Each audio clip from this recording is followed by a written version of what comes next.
1965 கல்லூரி பேராசிரியர் ஜிலூரி ரமணாராவை இவர் திருமணம் செய்தார். இந்த தம்பதிக்கு மகன் வம்சி கிருஷ்ணா, மகள் சரவந்தி ஆகியோர் உள்ளனர்.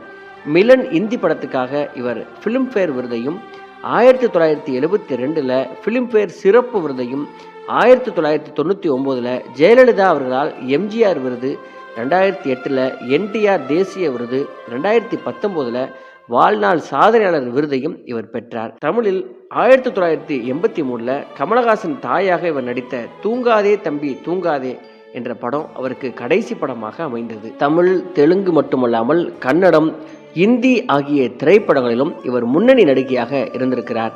தெலுங்கில் 88 படங்கள், தமிழில் 27 படங்கள் உட்பட 200 படங்களுக்கு மேலே இவர் நடித்திருக்கிறார். இவர் திரையுலகில் மட்டுமல்லாமல் அரசியலிலும் கால் பதிக்க நினைத்தார். அப்போதைய பாரத பிரதமரான அன்னை இந்திரா காந்தியின்